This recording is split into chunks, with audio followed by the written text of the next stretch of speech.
Westeros, Episode 41, At the Crossroads. Spoilers all books! Hello and welcome to another episode of Radio Westeros. I'm your host, Yolkboy, and with me is Lady Gwyn. Yeah, hi there, and thanks for being with us today. We're happy to have you join us for an episode that's just a little bit different from our usual.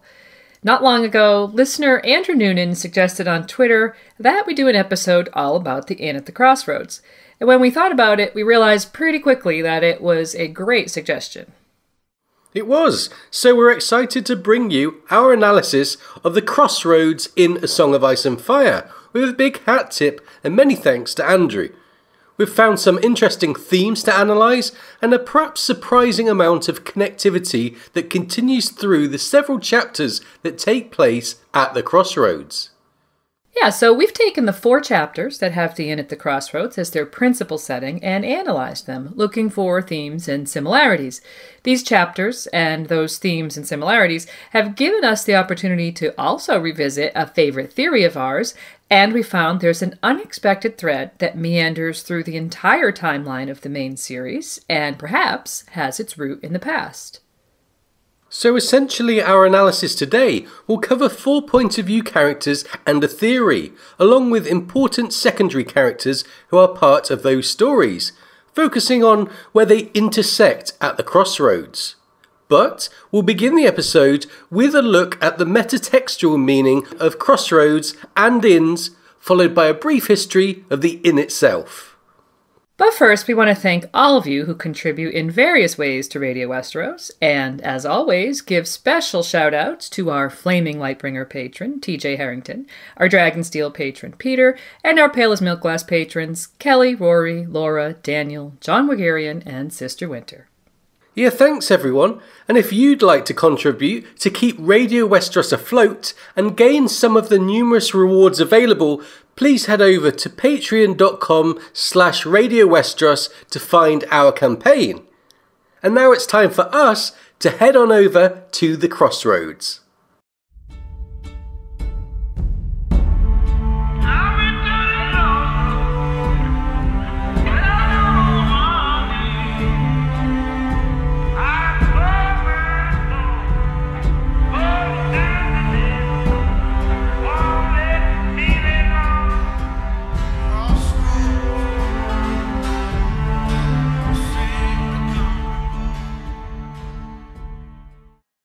The Allman Brothers song Melissa begins with the words, "Crossroads seem to come and go," and so it is in A Song of Ice and Fire.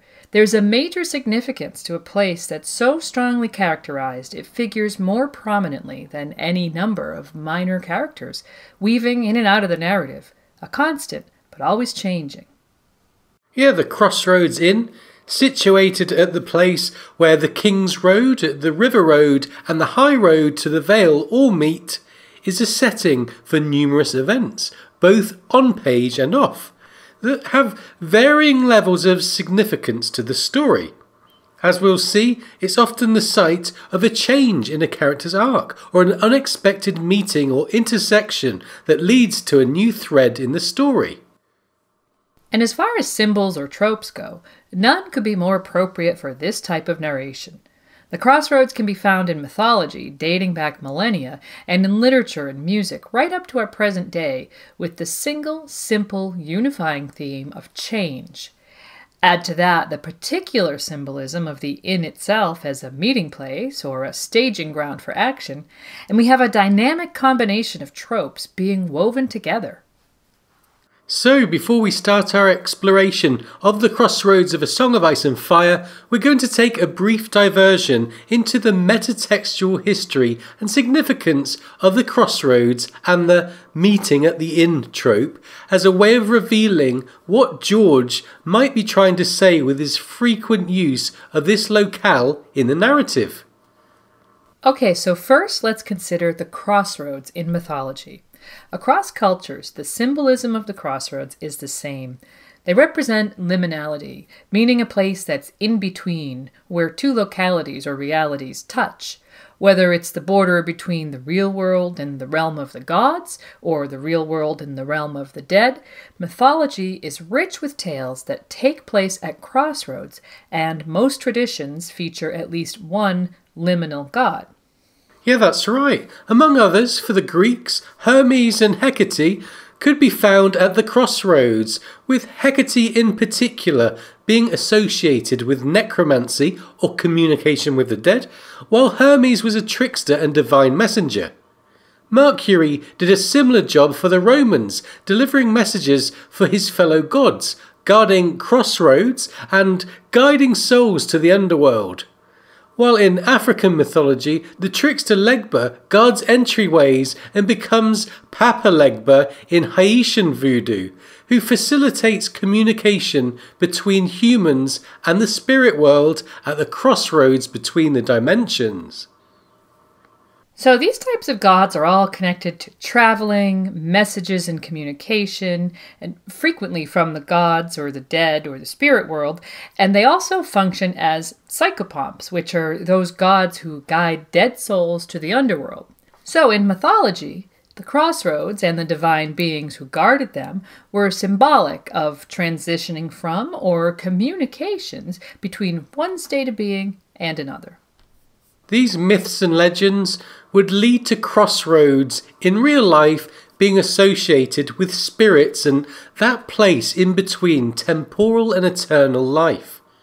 They were frequently used as a place to bury people who would be considered not qualified to go to heaven, criminals, suicides, and strangely enough, actors.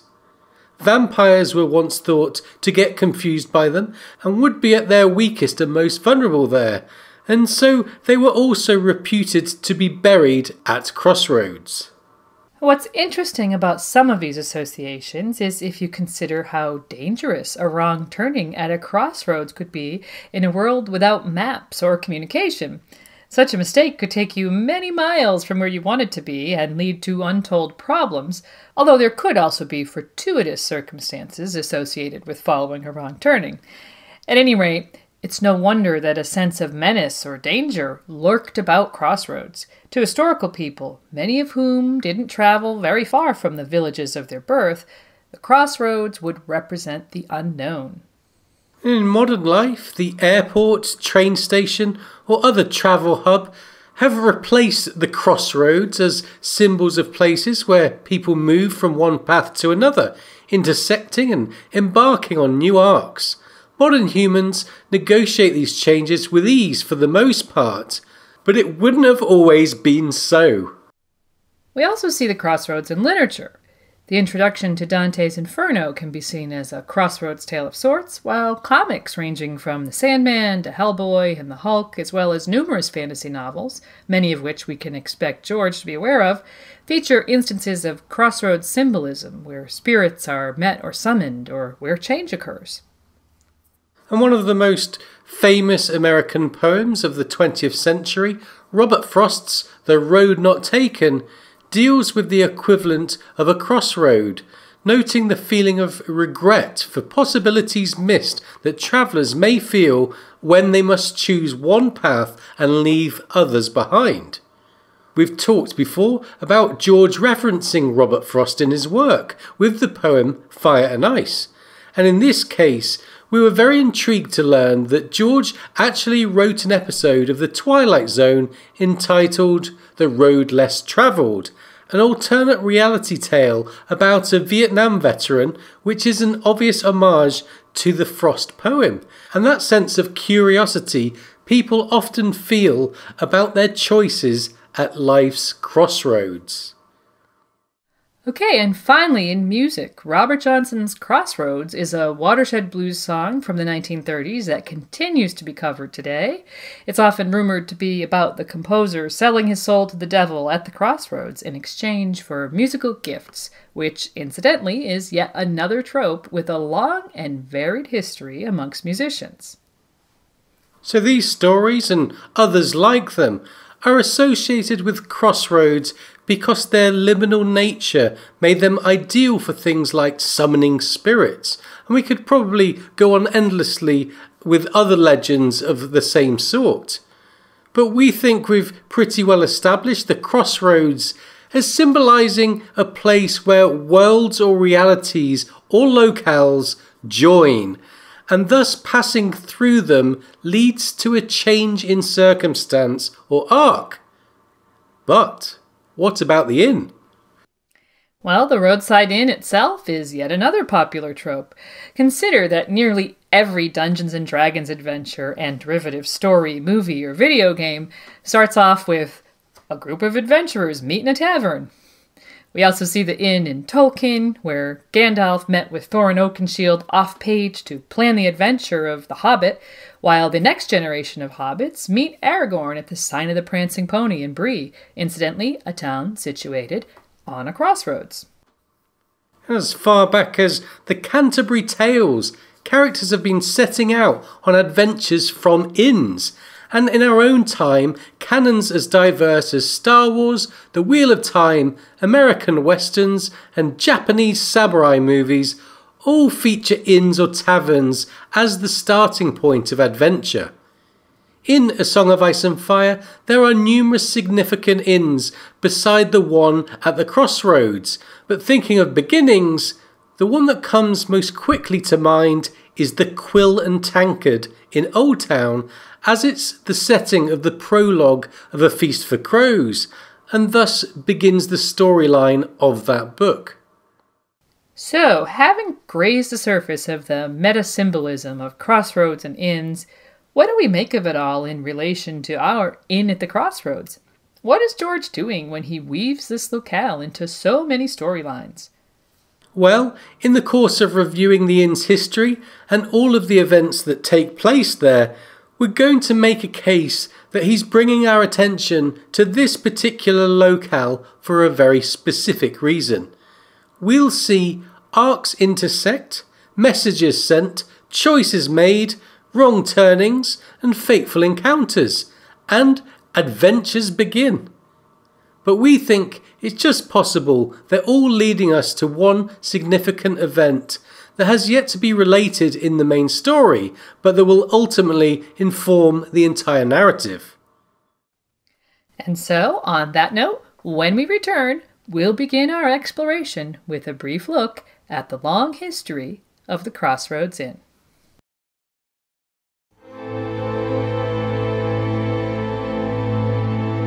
The Old Inn, some call it. There had been an inn there for many hundreds of years, though this inn was only raised during the reign of the first Jaehaerys. In A Feast for Crows, Septon Maribald tells Brienne that there's been an inn at the location where the present Crossroads Inn stands for many centuries. The present inn was built in the reign of Jaehaerys I, the Targaryen king responsible for building the King's Road about 200 years ago. Jaehaerys was the longest ruling Targaryen king, whose reign was marked by peace and prosperity, and who was responsible for codifying a uniform system of law and improving infrastructure around the Seven Kingdoms. Yeah, and as part of those improvements, Jaehaerys ordered the construction or improvement of 2,000 miles of road stretching from Storm's End in the south to the Wall in the north. And because he himself enjoyed travel and desired closer relationships with his lords in far-flung places, he was known to use the King's Road on many occasions. And it was apparently on a number of those occasions that Jaehaerys and his Queen Alysanne stayed at the inn, which was called the Two Crowns for a time in their honour. The inn is described as large, rising 3 stories above the muddy roads, its walls and turrets and chimneys made of fine white stone. It boasted a bell tower and could accommodate over 100 guests. A low wall surrounds it, while the south wing was built upon, quote, heavy wooden pilings, a reminder that once upon a time the Trident had actually flowed right past its door. Well, the bell tower actually came later, after Jaehaerys' reign, an addition that led to the inn being called the Bell Ringer for some time. Septon Meribald continues the history lesson, telling his companions that sometime after this, the inn passed to a crippled knight named Long John Heddle, who took up ironworking when he grew too old to fight. He forged a new sign for the yard, a three-headed dragon of black iron that he hung from a wooden post. The beast was so big it had to be made in a dozen pieces, joined with rope and wire. When the wind blew, it would clank and clatter. So the inn became known far and wide as the Clanking Dragon.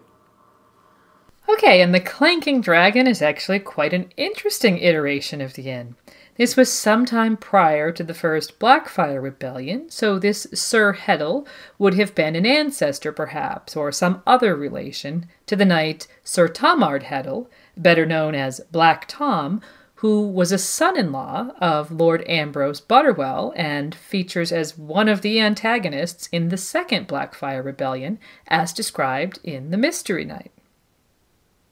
Yeah, there's no way to know for sure what the connection is between Jon and Tom, though we can say with certainty that White Walls, where the Mystery Knight takes place, was nearby and that the Heddle family remains at the inn in the present story.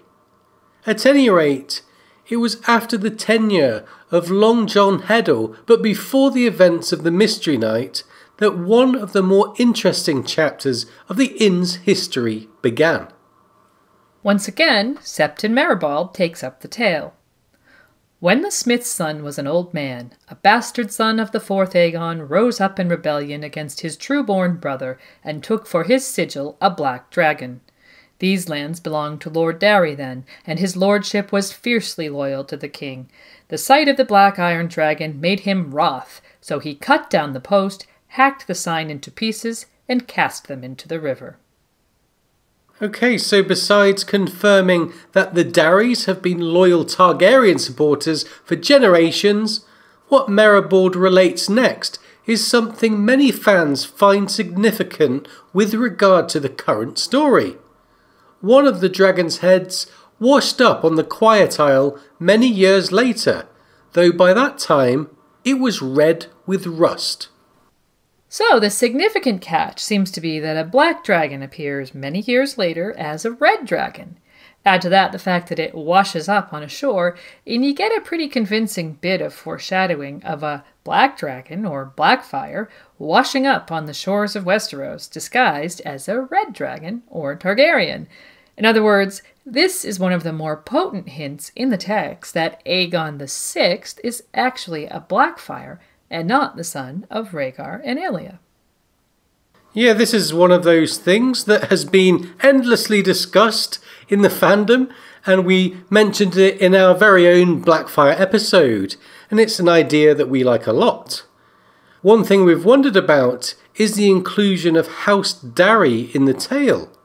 Darry loyalty to House Targaryen is storied from their support of Rhaenyra and the Blacks during the Dance of the Dragons, and Daeron II during the First Blackfyre Rebellion, to their unwavering defence of Aerys II during Robert's Rebellion.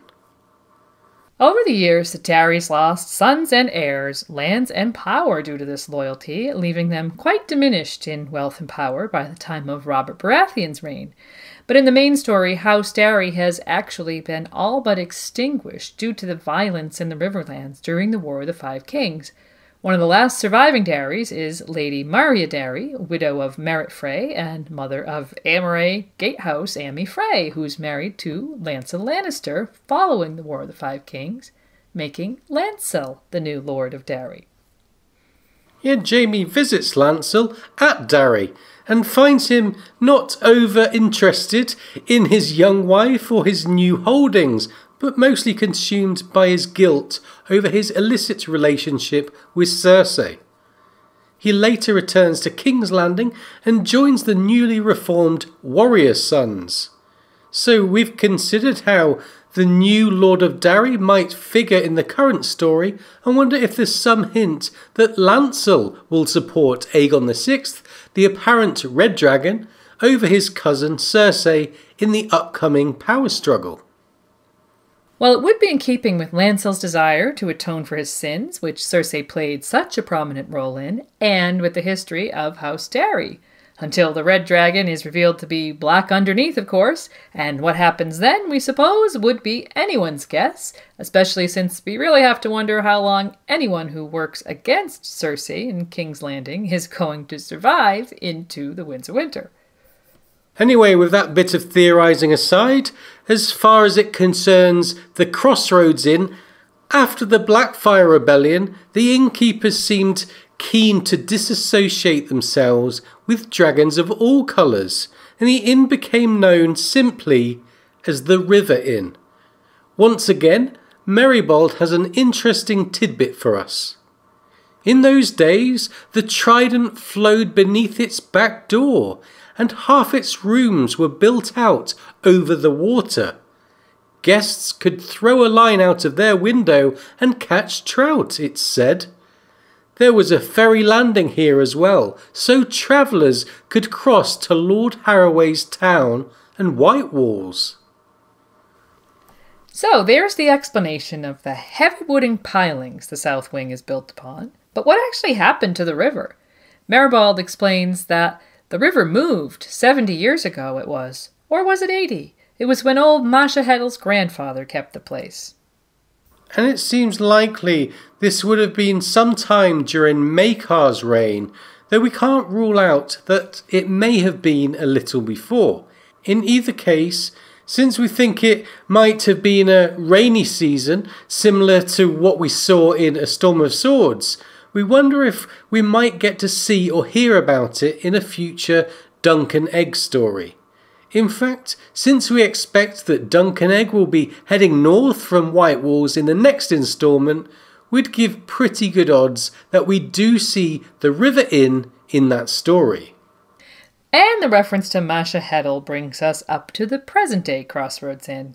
As we mentioned, it would seem that the Heddle family have been the proprietors of the inn for many generations, perhaps as long as 150 years or more.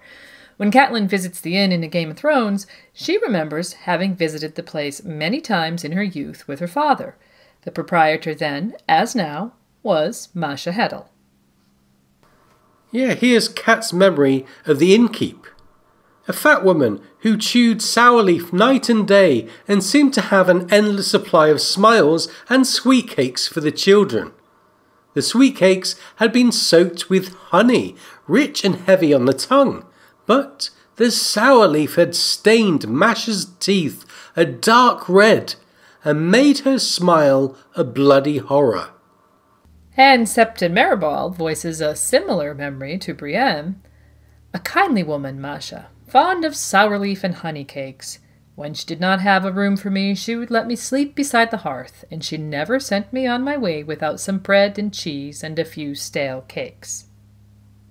But kindness and generosity with cakes only get one so far in life when a marauding army invades your homeland.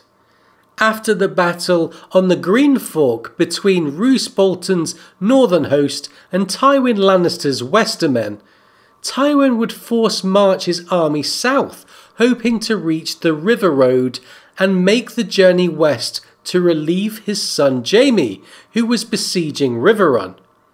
It's not exactly clear why Lord Tywin would see fit to hang Masha Heddle from a gibbet in her own inn-yard, perhaps for her role in hosting the party that insulted his honour by laying hands upon his son Tyrion.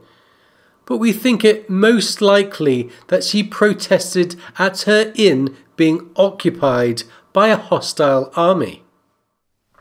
Yeah, that seems to make the most sense given the characters involved. And Masha Heddle's body would hang outside of her inn for over a year. In that time, both Tyrion and Arya would observe it, and Maribald would later tell Brienne that one of her nephews would try to keep the inn open by catering to the many soldiers who now occupied the area. For reasons we'll discuss shortly, and possibly because the guy declined to remove his aunt's bones from the gibbet in the yard, this strategy was destined to fail, and by midway through the first year of the new century, the inn had been reopened, sans bones and gibbet, by two of Masha's nieces, named Willow and Jane, who, in an apparent callback to her long-dead ancestor who took over the inn all those years ago, is known as Long Jane. And Long Jane Heddle will play a fairly prominent role in one of the vignettes we'll be exploring today. But there we're getting ahead of ourselves. When we come back, we'll begin our exploration of the 4 significant chapters to take place at the inn in A Song of Ice and Fire thus far. Up first, we'll look a couple of years into the past from Long Jane's tenure to the early chapters of A Game of Thrones and the first time that we see the inn on page.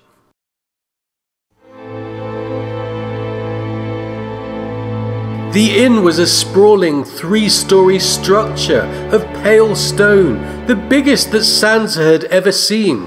But even so, it had accommodations for less than a third of the king's party, which had swollen to more than 400 with the addition of her father's household and the free riders who had joined them on the road.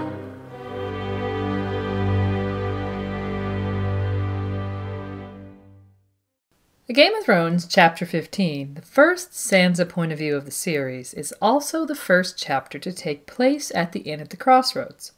The royal party is making its slow way southward from Winterfell and has arrived at the crossroads of the realm, a brief ride from where King Robert won his crown 15 years previously. Eddard has left the inn to hunt with the king, quote, again, and we get the sense that his focus is slowly being drawn away from his family by his new role. This chapter finds the Stark family many weeks into their journey south to King's Landing from Winterfell. As the chapter opens, Sansa Stark is truly at a crossroads in her life, moving from being a young lady of Winterfell, nobly born but nonetheless exceedingly provincial, to becoming a proper southern lady, the future wife of the Crown Prince of the realm. Well, on the one hand, Sansa has been groomed to be a lady all her young life, but on the other hand, life at Winterfell, so remote that singers hardly ever ventured there and visitors must have been few and far between, certainly failed to prepare her for the realities of life at the southern court. But while we'll very quickly see firsthand in her thoughts her propensity for romanticizing the world around her, the chapter actually begins with her being defiant to Septa Mordane and lying on her sister's behalf. Yeah, that's right. Septa Mordane does not approve of Sansa feeding Lady at the table, or of Lady in general, it would seem. But Sansa is unrepentant, invoking her father and leading the scepter to say, "You're a good girl, Sansa, but I do vow, when it comes to that creature, you're as willful as your sister Arya." And so, in a chapter that will deal primarily with the marked contrast between the two sisters, we have an early and pointed comparison, one that actually goes right to the heart of the girls' shared Stark identity. Sansa is as willful as Arya when it comes to the direwolves, which not only symbolize House Stark, but, as we'll learn, have very deep and intimate relationships with their girls. And then, in the next moment, we get a flash of solidarity that the rest of the chapter will carefully deconstruct. Septa wants to know, "Where is Arya this morning?" And in reply it says, "She wasn't hungry," Sansa said, knowing full well that her sister had probably stolen down to the kitchen hours ago and wheedled a breakfast out of some cook's boy. So Sansa, who has up to this moment been portrayed as something of a goody two-shoes, in the opening paragraph of the chapter defies her Septa and lies for her sister. Rather than act the tattletale, Sansa makes up an excuse fully aware that Arya is off getting into trouble somewhere. And since, as we said, the main thrust of this chapter is to set up contrast and division between the two sisters, we think the fact that the chapter begins with a foundation of commonality is critical to where we believe the arc of the two sisters is headed ultimately. Yeah, we do. We view their story as a pair of elliptical arcs curving away from each other from a common point, and finally bending back towards each other. And we feel that the two will ultimately be reunited and are best viewed as a complementary pair progressing towards the same goal. As such, analysing this chapter almost has to be done in conjunction with Arya 1, 8 chapters earlier.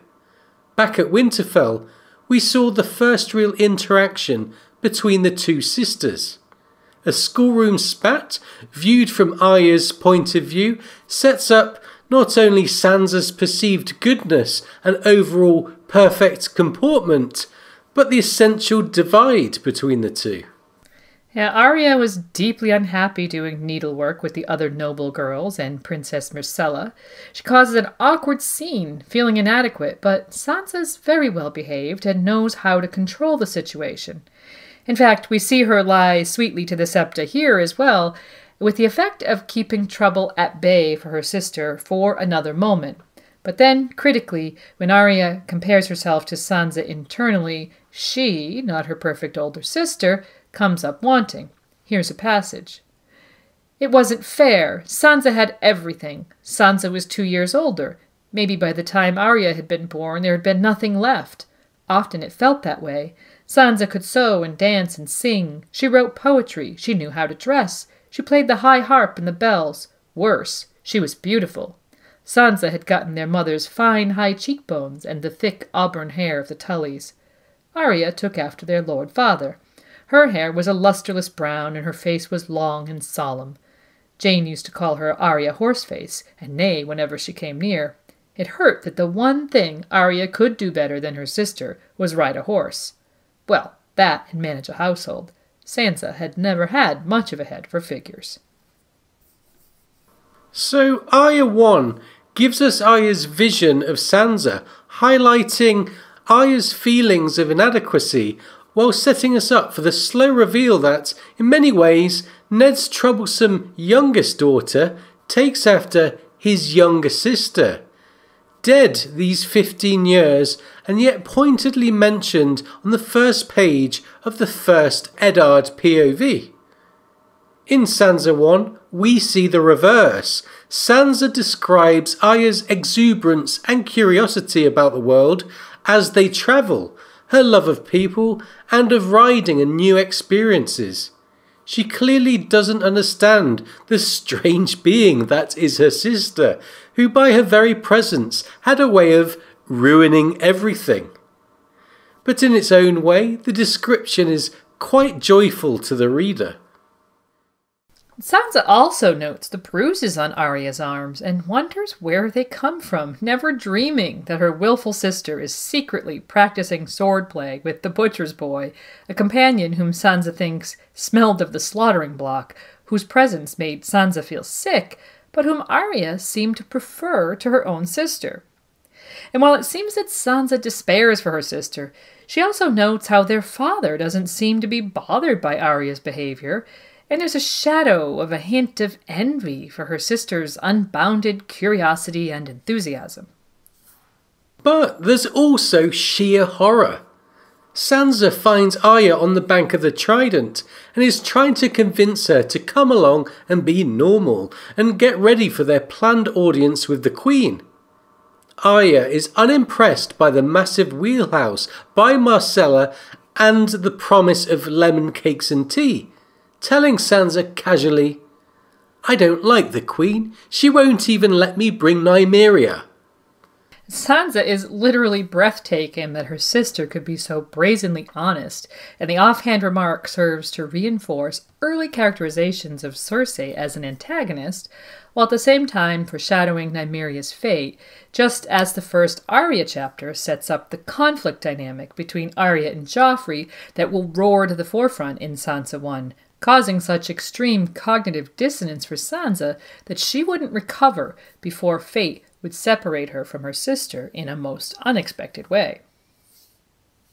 Carefully reading these two chapters side by side, we see from the outset some small commonalities and solidarity from their stark natures to defiance of the sceptre and feeling vaguely uncomfortable or inadequate around each other. This pair of chapters marks the beginning of a pair of complementary journeys that we think will be summed up by the words of their father. You may be as different as the sun and the moon, but the same blood flows through both your hearts. You need her as she needs you. Before we move on to discuss other elements of the Sansa chapter, one more thing to consider is whether Sansa was lying to Septim Ordain to specifically protect Arya, or to generally avoid unpleasantness. We don't think the two are mutually exclusive, and taken solely from Arya 1, the latter interpretation might seem more accurate. But when we gain Sansa's point of view, it seems pretty clear that there is a protective intent in her lie, which will become all the more poignant when we get to the next Eddard chapter. And while we won't be discussing that today, we will of course address the setup for it. First though, it's of note that Sansa's lady's courtesy shines in this chapter, from her polite defiance of the sceptre, to pleading with her sister to behave, to the scene with Lord Renly and Sir Barristan in the inn's courtyard. Sansa is in top ladylike form.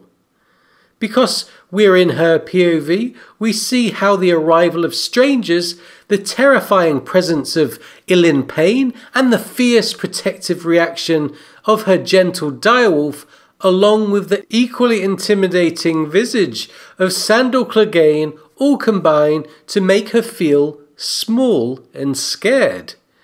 She's the centre of attention of members of the court for the first time, although definitely not the last. And her fantasy Prince Joffrey appears to rescue her. And it's a combination of the presence of her knight in shining armor, which plays to her love of romance and stories, and the opportunity to interact courteously with Renly and Barristan that gives her the strength to pull herself together, a key trait that we'll see in her again and again. And one little thing we'll point out is that it was Cersei who ordered Joffrey to go to her when she was in danger of crying under the eyes of all the men in the courtyard, perhaps proving that Cersei had quite early on taken the measure of Sansa and knew exactly how to manipulate her, though we do think that ultimately she underestimates the starkness of the girl. So, if Sansa showed signs of being overly sensitive in the courtyard of the inn, with the help of her lady's armour and a deliberately invoked trope, she was able to overcome it and regain her normal composure and control. By the end of the chapter, though, these appear to have been utterly shattered by the events that take place at the Trident.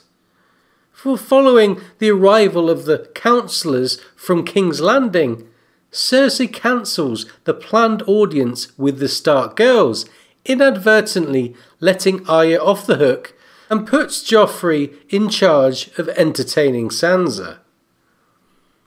And it's Joffrey who suggests a ride, though it's of note that Sansa replies, "I love riding," when moments before, in relation to Arya's activities, she had been thinking how dirty and tiresome it was. Joffrey also suggests that they leave her wolf and his dog behind, which Sansa agrees to reluctantly. Their day is described as one Arya might have had, riding, exploring, having adventures, until they reach the Ruby Ford. Earlier, Arya had told Sansa that she was going to look for rubies. Sansa didn't get the reference, and Arya had to explain it to her, so as soon as Joffrey mentions the Ruby Ford, we should be on alert that trouble is brewing. And while Sansa is feeling nervous, it takes until she is face to face with her sister playing at swords with the butcher's boy before she realises what's going on. She's horrified and embarrassed but makes no move to intervene when Joffrey goes full bully mode, other than warning Arya to stay out of it. But she may as well tell the moon not to rise. The ensuing scene between Joffrey and Micah and Arya sets a great deal in motion. The estrangement of the sisters, Sandor Clegane's involvement in both their arcs, heightened tension between Stark and Lannister, Sansa's loss of Lady, representing her Stark identity, and Arya's loss of Nymeria at the same time, and most importantly, Joffrey's malice towards Sansa, which will define her arc for the next 2 books. Yeah, Joffrey is utterly humiliated by Arya, but in the process he proves himself to be something of a coward, begging her not to hurt him and threatening to tell his mother. Crucially, not his father, the king. In an act of emotional transference, at the end of the chapter, he directs his rage, pain and loathing at Sansa for the crime of witnessing this scene. So, Sansa has arrived at a crossroads in her journey, where she'll be forced to choose between her family and her future.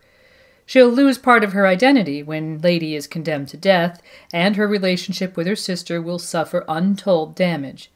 By transferring the blame for Lady's death to Arya, instead of where it clearly lay, with the Queen, Sansa left herself vulnerable to Cersei's manipulation, which would have even graver consequences than anyone could have imagined.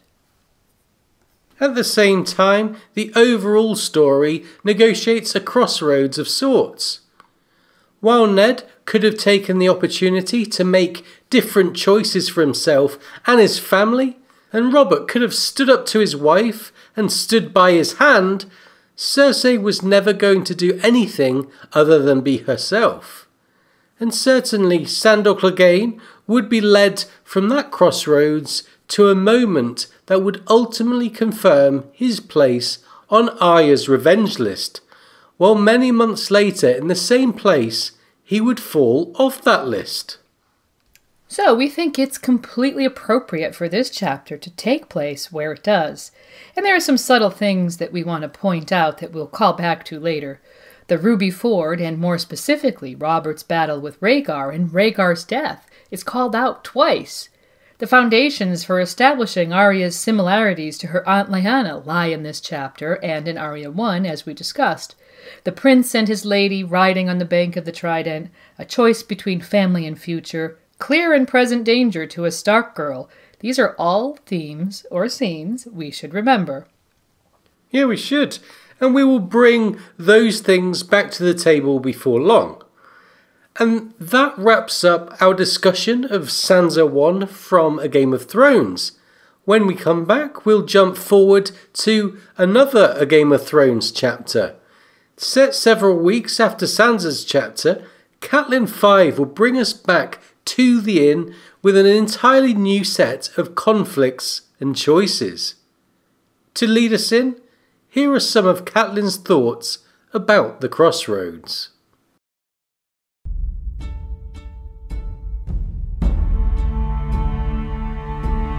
The crossroads gave her pause. If they turned west from here, it was an easy ride down to Riverrun. The eastern road was wilder and more dangerous, climbing through rocky foothills and thick forests into the mountains of the moon, past high passes and deep chasms to the Vale of Arryn and the stony fingers beyond. Her path ran north to Winterfell, where her sons and her duty were waiting for her.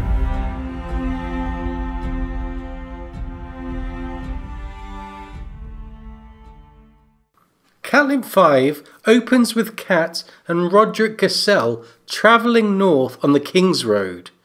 Having departed King's Landing a fortnight previously, they are about to arrive at the crossroads. It's raining, a common motif in Cat's Riverlands chapters, and they decide to head for the inn. Cat reveals that she knows the inn and its innkeep, Masha Heddle, well from her travels with her father as a child, but after Lord Jason Mallister passes them on the road and fails to recognise her, they make the fateful decision that they can chance the public locale and likely remain anonymous.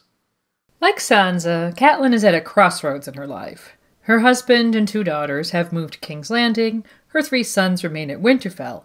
Fate finds her on the road north, returning from a covert visit with Ned in the capital following the attack on Bran's life by the Cat's Paw. While in King's Landing, she encountered Peter Baelish, her one-time foster brother, now the realm's master of coin, and an adept player of the political game that swirls in the city. It was Baelish who identified the Cat's Paw's knife as belonging to Tyrion Lannister, while protesting that Ned and Cat must forget all about it and take no action. And it's under the burden of the knowledge that House Lannister may be behind the death of Jon Arryn, as well as Bran's accident and the ensuing attack on his life. The fear that civil war is in the air once more and that her husband will again be at the centre of it. That Catelyn is making her way north, tasked with keeping her son safe and putting the Northern Lords on a war footing once she arrives. That's right, and when they arrive at the inn, Catelyn considers the crossroads. There were 3 choices for her. Her father, who was ailing and perhaps in need of warning of the political storm brewing, lay to the west.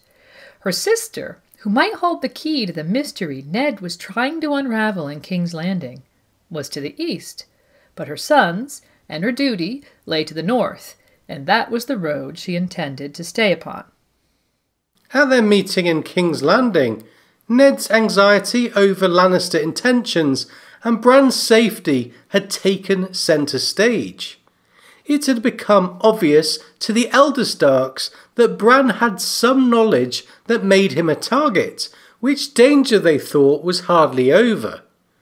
Ned was more determined than ever to find and place before Robert evidence that confirmed their suspicion that the Lannisters killed Jon Arryn, a suspicion that Cat had shared with none other than Peter Baelish, who must have been extremely gratified to find his plotting going according to plan.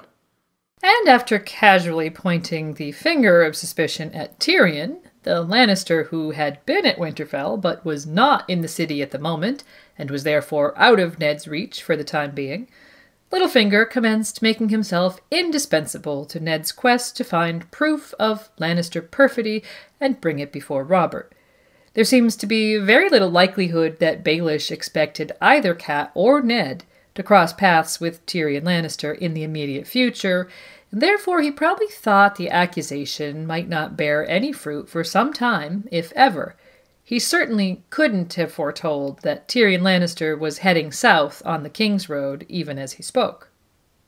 Nor could Catelyn, who was likely on the road north, even as Tyrion headed south from Winterfell, meaning that not even a well-timed message from Robb to his father about Tyrion's visit with Euron could have reached her ears. And so it was with utter shock that, having taken the risk and feeling that they had successfully avoided recognition, Catelyn heard Tyrion enter the inn's common room as she and Roderick sat down for dinner. And as luck would have it, it was the singer Marillion, seated near Cat, who drew Tyrion's eye towards her and led to his flash of recognition. Even finding her in such an unlikely place, it's clear that Tyrion attempted to be courteous at first, but Cat had just moments to decide what to do. While she certainly could have made up a tale about traveling to Riverrun to see her ailing father, such a story would hardly survive any amount of questioning as to why the Hand's wife would be traveling the King's Road with only a single aging knight to accompany her.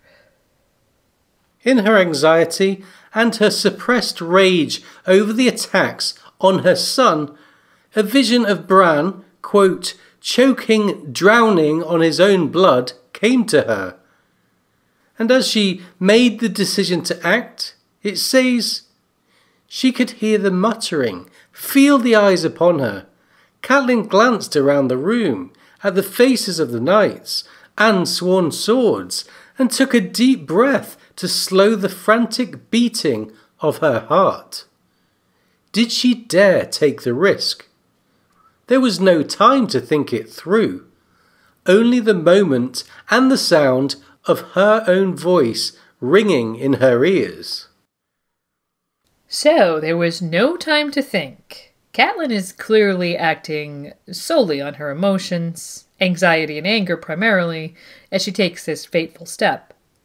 Much canon has been said over whether Cat was right or wrong in her decision-making process, and we think the chapter is expressly written to lead readers into this debate. Catelyn at the crossroads goes from being certain of her path to being wholly uncertain and making a decision based on emotion in the spur of the moment. What could go wrong? Well, as satisfying as Catelyn found the sound of drawn swords being levelled at Tyrion Lannister, it's plain in the text that she wasn't acting wholly rationally here. Where not long before she had been thinking of the need to avoid war, her actions at the inn play into a chain of events that would lead to the opening skirmishes of what would become the War of the Five Kings. But while we can say that she acted without thought for consequences, in no way would we say that her actions solely caused the war. As we laid out in our analysis of the War of the Five Kings, the groundwork was being laid for that struggle many months or even years previously by members of House Lannister, though not, it would seem, the Lannister who now found himself caught in Catelyn's net. Yeah, remember that Westerland's troops may have already been mustered at the border of the Riverlands, and that Cersei's plot to kill Robert at the Hand's Tourney was already in action, brought forward, according to her own point of view in A Feast for Crows, by Ned sniffing around where Jon Arryn had left off. Cersei also indicates that she had had some sort of plan in place to deal with Stannis and Renly, and critically, all of this preceded Catelyn's unexpected meeting with Tyrion. And of course, one also has to acknowledge that Cat's actions were manipulated in large part, even if unintentionally, by the false information she had been given by Peter Baelish. Nonetheless, Catelyn Stark's seizure of Tyrion Lannister would lead to several events that represented a bringing forward of a number of subtle plans that were in the works by not only Tywin and Cersei Lannister, but others in the capital as well, including Varys' subtle plot to bring a saviour to Westeros once the Lion and Wolf were set against each other. And as for the immediate consequences of Cat's actions, Jaime's attack on Ned in the streets of King's Landing is perhaps the most serious. Leading to Ned's injury and Jorah Castell's death and Jaime's flight from the city, it also presented the opportunity for Cersei to finally rid herself of Robert when he went on an unexpected hunting trip to avoid the awkward situation caused by his Hand's wife arresting his own wife's brother and his wife's other brother attacking the Hand in retaliation. Yeah, truly awkward, and not the kind of thing Robert was adept at handling. Without a mediating figure like Jon Arryn at hand, Robert would no doubt have been at a total loss as to what to do. Removing himself from the capital was a critical decision that ultimately led to Ned being outmaneuvered by Cersei and Robert's own death by boar. And of course, the more obvious consequences would occur in the Vale of Arryn when Catelyn arrived at the Eyrie with her captive in tow. Lysa's trial of the dwarf for her husband's murder was the beginning of the reveal of the younger Tully sisters' growing paranoia and isolationism. The armies of the Vale might have made all the difference in the long run had they joined the war in the Riverlands, but Lysa simply had no appetite to risk her own and her son's security in support of the family of her birth. But Cat's chapters in the Vale certainly provided an entree to the story for several characters who would go on to have key supporting roles, Brynden Tully and the sellsword Bronn among them, not to mention the introduction of the vain young singer Marillion to the Eyrie. Given all of the above, we think that what's fairly obvious about this particular evocation of the crossroads is the sense of danger or peril. Yeah, we mentioned in the introduction that crossroads are not only frequently associated with change, but are a place that's often felt to be in between or liminal, and thus can be associated with the unknown or danger. Kat's experience at the crossroads certainly led her to a place of peril, an unexpected destination from which there was essentially no return. It may be an oversimplification to say that her arrest of Tyrion led to the War of the Five Kings, but it certainly put Catelyn on a path from which there was no turning back. That's right. And speaking of reaching a point of no turning back, there's probably no parallel to Catelyn's actions more apt than the seizure of Lyanna Stark by Rhaegar Targaryen that many blame for the outbreak of the civil war that came to be known as Robert's Rebellion. But as in the case of the War of the Five Kings, the truth may be more complex. The World of Ice and Fire history and the fan theory known as Southern Ambitions indicate that there was plotting going on that was unrelated to Rhaegar and Lyanna, and that the highly charged quote-unquote kidnapping was merely the spark that set the powder keg that was the reign of Ares II alight. Yeah, and bear this comparison in mind, because it's definitely something we'll be returning to later in the episode. Speaking of returning, there is one more brief scene at the inn in A Game of Thrones. We mentioned earlier that Tyrion finds himself there after the Battle of the Green Fork, when Tywin's forced march to relieve Jaime at River Run ended with a messenger reaching them at the crossroads with news of Jaime's defeat and capture at Whispering Wood. The irony of being at the inn again is certainly not lost on Tyrion. In Tyrion 7, he's come full circle and is about to embark on a new path, as his father has revealed that he's sending Tyrion to King's Landing to bring Joffrey and Cersei and their rogue councillors to heel, whilst Tywin remains in the Riverlands directing the campaign of destruction that will be his vengeance on the Riverlands. Tyrion may have escaped the threat of death and be en route to his destiny, but life hasn't been so kind to Masha Heddle. As we mentioned earlier, whether for the crime of hosting Catelyn Stark or for protesting against the Lannister occupation, Tywin seems to have had her hanged in her own inn-yard. Here's the reveal. Finally he climbed the steps to his cozy garret beneath the bell tower. The ceiling was low, but that was scarcely a drawback for a dwarf. From the window he could see the gibbet his father had erected in the yard. The innkeep's body turned slowly on its rope whenever the night wind gusted. Her flesh had grown as thin and ragged as Lannister hopes. And the careful reader will also notice that Tyrion seems to be occupying the same chamber that had been given to Cat in Catelyn 5. And from this scene, we can now turn the pages forward 2 entire books to over a year later, when Arya will find herself back at the crossroads. Here's the scene when she arrives.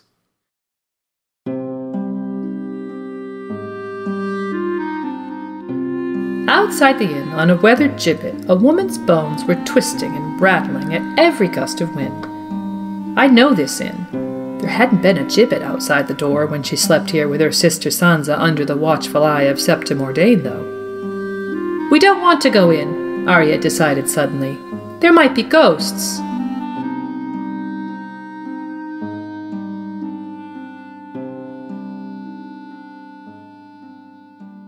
In A Storm of Swords, Arya 13 begins by invoking Sansa 1 from A Game of Thrones.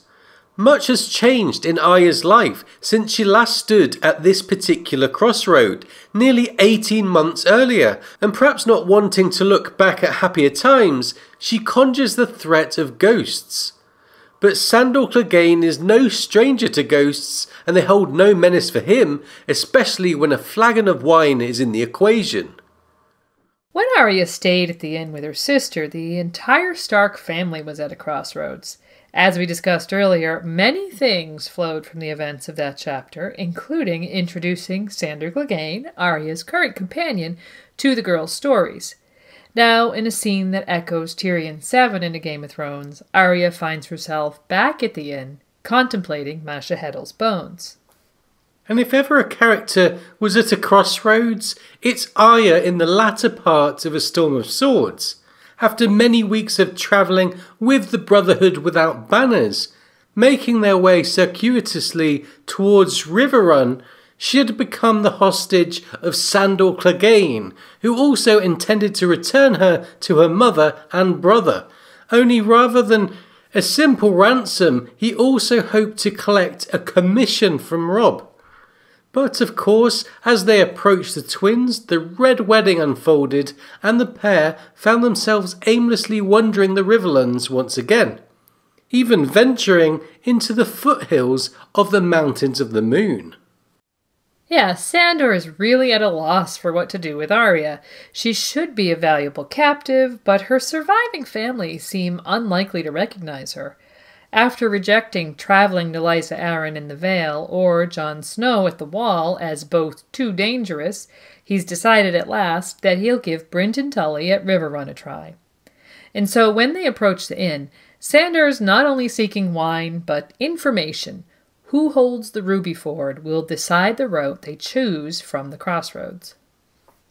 And as they enter the inn, we see one of a series of hints that Arya's relationship to Sandor has evolved somewhat. Her internal thoughts on him change subtly in her last few chapters from A Storm of Swords, partially out of the numbness of loss and being adrift in the world with Sandor her sole protector, but also arguably due to her having a slightly more nuanced view of him as a human. We shouldn't forget that in their chapters together, he's taken on the role of mentor, laying the foundation for Arya's interpretation of mercy, and also that she, like Sansa, is now in Sandor's debt for, as he sees it, saving her life at the Twins. So here, when he enters the inn and leaves her outside with both horses, it says, Arya would never have a better chance to escape.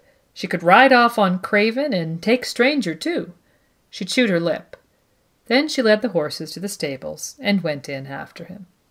And so, say what you will about the reasons behind it, and they are certainly many and complex. In this moment, Arya thinks hard, as evidenced by her chewing her lip, and consciously chooses to stay with him.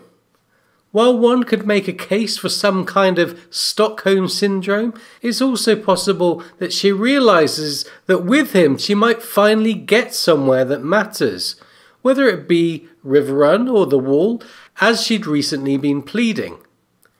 Gaining intelligence about the Ruby Ford may have decided things for them, but there were other patrons at the inn, and in a sense, they were ghosts. Yeah, they were. Not only did they know Sandor Clegane, but they were known to Arya from her past. Polliver and the Tickler are high on Arya's list of names, the former for stealing Needle from her when she was captured with her companions in the Riverlands, and the latter for his gruesome torture of prisoners in the warehouse on the lake and later at Harrenhal. And given the presence of a male innkeep and several girls with the men, this is obviously the incarnation of the inn we mentioned earlier when one of Masha Heddle's nephews attempted to retain the custom from local soldiers by offering them women in addition to wine and ale. At any rate, the gods seem to have given Arya a gift here, and Sandor as well, since the pair quickly give him all the news he was looking for. Yeah, all the news and more, starting with the fact that Gregor has been recalled to King's Landing by Queen Cersei, and that Joffrey, enemy number 1 on Arya's list, is dead, murdered by the imp, which Arya tries unsuccessfully to summon some satisfaction over. It says, she knew it ought to make her happy, but somehow she still felt empty inside. Joffrey was dead, but if Robb was dead too, what did it matter? So that speaks to Arya's frame of mind we mentioned earlier, being adrift and quite numb from the events of the past few weeks. But more important to Sandor and Arya seems to be the information that Tyrion had an accomplice in his wife, Sansa Stark, who had since escaped the capital. Arya is confused about Sansa, while Sandor seems at once angry at Tyrion, though not for the reason Arya and the others assume, and quite proud of Sansa. Right, and this will be important later. When Sandor expresses his anger at the imp, Arya believes that it's over Joffrey's death and thinks, he's one of them. He's just like they are. I should kill him when he sleeps. But then a moment later he says, the little bird flew away, did she? Well, bloody good for her. She shit on the imp's head and flew off. If Arya could have understood the feelings behind the latter statement, perhaps she might have realized why her internal thoughts on Sandor were changing subtly, tugging her away from her long habit of wishing death upon him. And there's more news to be had. Gregor had retaken Harrenhal before he was recalled by Cersei, and Brynden Tully is besieged at Riverrun, meaning that a westward journey might not be the wisest move. The fact that Sansa Stark's sister is to be wed to Roose Bolton's bastard seems inexplicably amusing to Sandor, and his line of questioning then turns to Saltpans, inquiring about shipping news before the tickler suggests that perhaps Gregor would like his brother to return to Harrenhal with them. And at this suggestion that Sandor be taken, things start happening very quickly. The ensuing fight leaves Sandor badly wounded and Polliver dead. It's Arya who stepped up to kill the tickler as he threatened the wounded Sandor, perhaps repaying her debt to him, and then gives the gift of mercy to the squire, having wounded him during the fighting. And there's a turning point here for Arya, who has killed a number of people so far on her journey, and even called for the assassination of a couple people on her revenge list. But the tickler is the first person from her list that Arya kills herself, and she is so full of rage as she stabs the man repeatedly, shouting the questions he would ask as he tortured people, that Sandor has to pull her off the body. Here's the passage. "Is there gold hidden in the village?" she shouted as she drove the blade up through his back. "Is there silver, gems?" She stabbed twice more. "Is there food? Where is Lord Beric?" She was on top of him by then, still stabbing. "Where did he go? How many men were with him? How many knights? How many bowmen? How many? How many? How many? How many? How many? How many? Is there gold in the village?" This scene is so violent and visceral that even with everything she's gone through in the last year or more of her life, it's one of the most provocative moments of her arc until we get to the Mercy chapter in the Winds of Winter. As such, it's truly a crossroad for Arya, although it's only one of several in this chapter. In fact, one could make the case that the overarching theme of this chapter is the metaphorical crossroads that are navigated by the point of view character and her companion. Yes, Sandor decides that Gregor's men must hold the Ruby Ford, and that staying at the crossroads would be dangerous.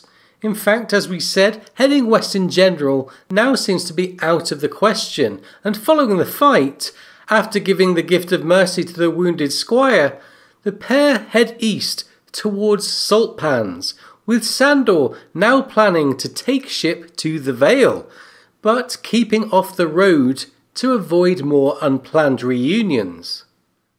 And as we said, Sandor's wounds from the fight are quite serious, and when they stop, Arya helps him to get bandaged up as best they can. Later that night, she finds herself leaving him out of her prayers. It says she had left his name out too, she realized. Why had she done that? She tried to think of Micah, but it was hard to remember what he'd looked like. She hadn't known him long. All he ever did was play at swords with me. "The Hound," she whispered, and Valar Morghulis. Maybe he'd be dead by morning. So perhaps the implication is that as she has become familiar with Sandor, her memories of Micah have faded. This could be a result of seeing Sandor as a human rather than the monster that is the Hound, and certainly her thoughts about him seem to uphold that. This dichotomy is somewhat evident throughout their chapters together and is a major factor in the Gravedigger theory, as we discussed in our Sandor Clegane episode. So the Hound is no longer in her prayers, possibly because she sees the inevitability of his death. Valor Morgulis, she thinks, when she realizes she left him out. Or perhaps because she no longer thinks him worthy of her brand of mercy. Remember that mercy for Arya implies death, so perhaps a hint of compassion snuck in there at the end. Or perhaps on some level her uncertainty was impacted by the northern philosophy she was raised with. We hold to the belief that the man who passes the sentence should swing the sword. If you would take a man's life, you owe it to him to look into his eyes and hear his final words. And if you cannot bear to do that, then perhaps the man does not deserve to die. As she's taken the execution of her list into her own hands in this chapter, that would certainly seem to be the implication. At any rate, when Sandor's infections from the wounds worsen and the end finally seems at hand, Arya is unable to kill him, though she has promised him death dozens of times and has had a long internal debate over her reasons for killing him. Sandor begs her to do it. Here's the passage. "Don't lie," he growled. "I hate liars. I hate gutless frauds even worse. Go on, do it." When Arya did not move, he said, "I killed your butcher's boy. I cut him near in half and laughed about it after." He made a queer sound, and it took her a moment to realize he was sobbing. "And the little bird, your pretty sister, I stood there in my white cloak and let them beat her. I took the bloody song, she never gave it. I meant to take her too. I should have fucked her bloody and ripped her heart out before leaving her for that dwarf." A spasm of pain twisted his face. "Do you mean to make me beg, bitch? Do it, the gift of mercy. Avenge your little Michael." But Sandor's attempts to bait her into a killing rage fail, and she tells him, "You don't deserve the gift of mercy," perhaps unconsciously echoing her father's words about executions. And, as if in confirmation of her northern identity, as she leaves him, her thoughts turn to the relation of wolves and dogs, something Sandor had joked about previously. Maybe some real wolves will find you. Maybe they'll smell you when the sun goes down. Then he would learn what wolves did to dogs. So, Arya's feelings about the Hound have become increasingly complex, and perhaps critically, since we know that in the end the real wolves don't find him. We also know that she's been dreaming of and likely warging Nymeria almost nightly. We do have to wonder about intent versus bravado in that parting thought. By the end of this chapter, we really can't be sure if he doesn't deserve mercy because she no longer wants to kill him, or if she merely wants to prolong his suffering. Nor can we say the options are mutually exclusive, since what she's learned from close contact with Sandor seems to be at odds with what she thought she knew previously. It would be small wonder if she were experiencing some amount of cognitive dissonance here. What we can say is that this chapter highlights her youth by showing her in moments of frustration, ungoverned rage, and indecision, not to mention confusion over what she hears about politics and plots, and her misunderstanding of Sandor's actions and reactions. But after she takes the decision to leave Sandor behind, she's heading steadily towards a new life where her understanding of herself will continue to be challenged, while her path will move her rapidly along the one she sets herself upon at the inn, taking vengeance on the people from her list into her own hands. The concept of mercy as a gift, which comes up with the squire at the inn and again with Sandor, can be directly related to the gift Arya will learn about at the House of Black and White in Braavos. At times, the gift of the faceless men is a punishment, while at other times it is a release. The kindly man will caution her. It is not for you to say who shall live and who shall die. That gift belongs to him of many faces. This lesson contrasts with her actions throughout her arc and also very strongly with her northern upbringing. In the case of Sandor Clegane, Arya may have shown some foreshadowing of her future arc when she'll struggle with the creed of the faceless men versus her own natural impulses. As the chapter began with a callback to Sansa 1, where the Hound's arc became entangled with that of both sisters, and he earned his place on Arya's list, it's fitting that the Hound exits her life in more or less the same place. Arya gives Sandor 2 reasons why she wouldn't give him mercy as she leaves. "You shouldn't have hit me with an axe," she said. "You should have saved my mother." She turned her horse and rode away from him, and never looked back once. But the thing about those 2 reasons is that both are related to him saving her life at the Twins. He's already pointed out that had she run into the castle as she was trying to do, she almost certainly would have ended up dead. He couldn't save her mother against an entire army, but he did what he could for Arya, whatever his reasons. So in the end, she gives him the gift of not killing him, perhaps because, according to her northern sensibilities, he doesn't deserve to die. And so, as she heads away from the crossroads towards salt pans and a new life, it says she never looked back. As a sign that she has taken a new path and is setting off to the unknown, it's the ultimate crossroads metaphor, and we wonder how much she may have been channeling her independent, spirited aunt in that moment. The chapter actually ends with her seeking and gaining passage to Braavos aboard the Titan's daughter, using the coin Jaqen and Hagar had given her all those months ago at Harrenhal.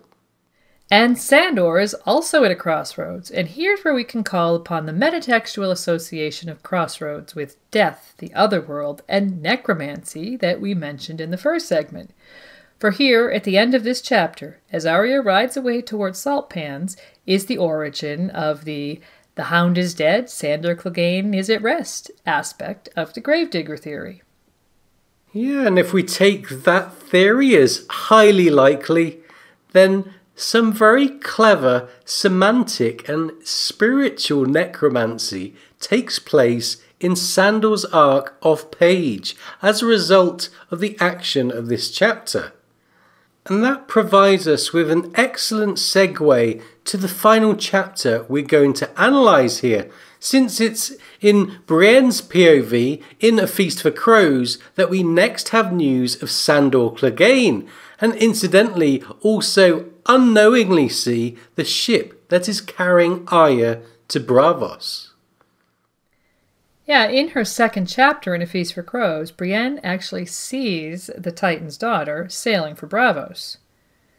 Brienne's arc in Feast brings her back to the Riverlands, where her wanderings echo those of Sandor and Arya from A Storm of Swords. She's looking for something that never seems to get any closer, although she does gain some interesting insight into Sandor Clegane. When her path finally brings her to the inn at the crossroads, she's keenly aware of the choices that lay before her. Here's a passage to lead us into the discussion.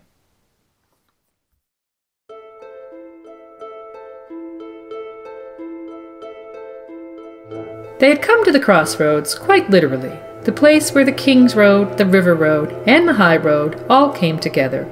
The High Road would take them east through the mountains to the Vale of Arryn, where Lady Sansa's aunt had ruled until her death. West ran the River Road, which followed the course of the Red Fork to Riverrun and Sansa's great uncle, who was besieged but still alive. Or they could ride the King's Road north, past the Twins and through the Neck with its bogs and marshes. If she could find a way past Moat Cailin and whoever held it now, the King's Road would bring them all the way to Winterfell. Or I could take the King's Road south. I could slink back to King's Landing, confess my failure to Sir Jaime, give him back his sword, and find a ship to carry me home to Tarth, as the elder brother urged.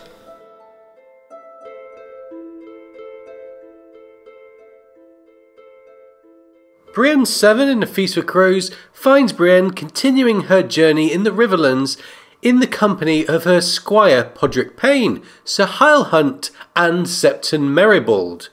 The group have recently left the Quiet Isle, where Brienne had learned that Arya Stark was last seen heading to Salt Pans mere days before the brutal raid by outlaws that left the town in ashes and many of its inhabitants slaughtered. And while the raid had been carried out by a man wearing Sandor Clegane's distinctive hound's head helmet, leading to the atrocities being laid at his door, the elder brother of the Quiet Isle had also been able to fill in some details of Sandor's story for Brienne, telling her that the hound had died at the Trident, after which his helmet was appropriated by some outlaw from the grave the elder brother himself had left it atop. But while at the Quiet Isle, Brienne also witnessed a very large grave digger with a limp, and a surly black destrier, which is of course the root of the fan theory that Sandor Clegane lives, while his persona, the Hound, has been laid to rest beside the Trident where Arya left him. And it's into the shattered landscape of the eastern Riverlands that Brienne continues her journey in this chapter. Unable to find shelter at Salt Pans, the group had continued on toward the Crossroads and the inn, which was known to Septon Meribald. As they approach the crossroads, they begin to encounter the corpses of hanged men in the trees. In the last mile, they saw a dozen or more dead men, giving the road the feeling of a way of the dead, perhaps an approach to the gateway to the underworld. Given some of the metatextual crossroads associations we discussed earlier, their association with the underworld and as a burial place for criminals, suicides, and other undeserving souls, it's hardly surprising to find this theme here in this chapter. Yeah, these hanged men are outlaws and broken men, and so they really fit that bill.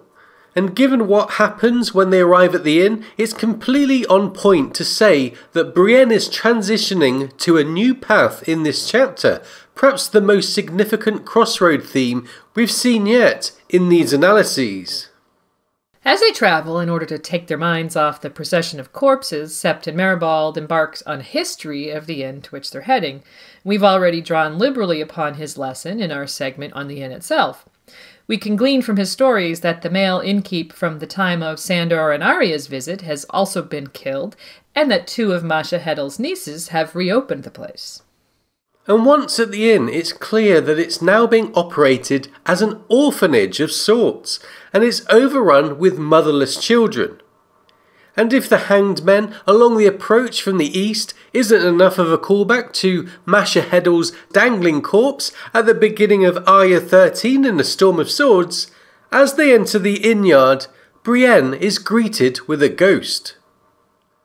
Yeah, recall that Arya expressed her fear of ghosts when she arrived at the inn with Sandor. In this case, Brienne is shocked when she turns and sees Renly. But of course, it turns out to be Gendry, bastard son of Robert, who is the spitting image of a young Renly, himself said to be the image of young Robert. Gendry is his usual surly self and is less than welcoming, but the younger Heddle sister sees that the visitors have food and coin, two things they sorely need with all those children to feed. So Gendry's presence, and a stable full of horses, makes it evident, to the reader anyway, that the inn is on some level being operated by the Brotherhood Without Banners, which Brienne and her party remain unaware of for the time being. Brienne is busy internally debating her choices and is thoroughly undecided. She's had no leads on which direction Sansa might have taken and is now convinced that Arya perished in the raid on Saltpans. And after a lively meal with the children, she seeks out Gendry in his forge, is pressing him for details about his background, and is about to tell him how much he resembles the dead king and what that might mean when she hears horses and men coming. Gendry seems to think it's friends, but when Brienne gets a glimpse of the riders, she's struck with fear. Yeah, it says she saw 7 riders enter the yard, and the last one was, quote, massive and hulking, as big as 2 of the others.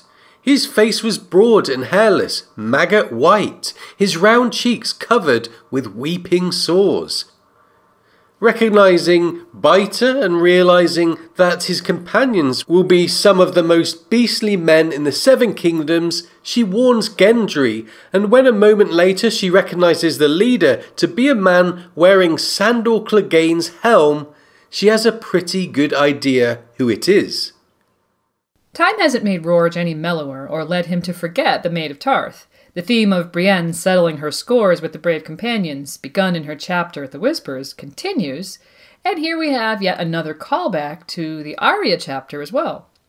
The fight between Brienne and Roadside and then Biter bears a striking similarity to Sandor's fight with Polliver and the Tickler.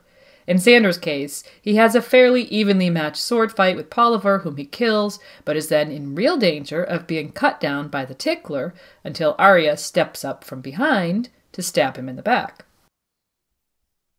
And in Brienne's case, she has a real sword battle with Roadside, who she is able to defeat by virtue of her training, her patience, and her superior weapon. But she is utterly undone by the vicious attack of Biter, and the description of the wounds she suffers at his hands and teeth is brutal. But very much like Sandor and Arya with the Tickler, Brienne is saved when Gendry steps in from behind to stab Biter with his spear. Here's a passage from the scene.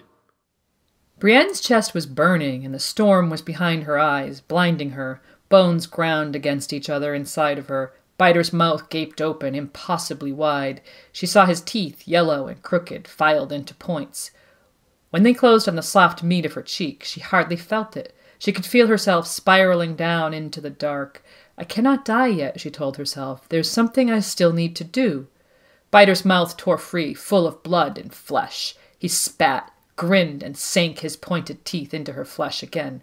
This time he chewed and swallowed. He's eating me, she realized, but she had no strength left to fight him any longer. She felt as if she were floating above herself, watching the horror as if it were happening to some other woman, to some stupid girl who thought she was a knight. It will be finished soon, she told herself. Then it will not matter if he eats me. Biter threw back his head and opened his mouth again, yowling, and stuck his tongue out at her. It was sharply pointed, dripping blood, longer than any tongue should be, sliding from his mouth, out and out and out, red and wet and glistening. It made a hideous sight, obscene. His tongue is a foot long, Brienne thought, just before the darkness took her. Why, it looks almost like a sword. Yes, so a really clear parallel there to Sandor, Arya and the Tickler. And the Hound's helmet is actually even present in both fights.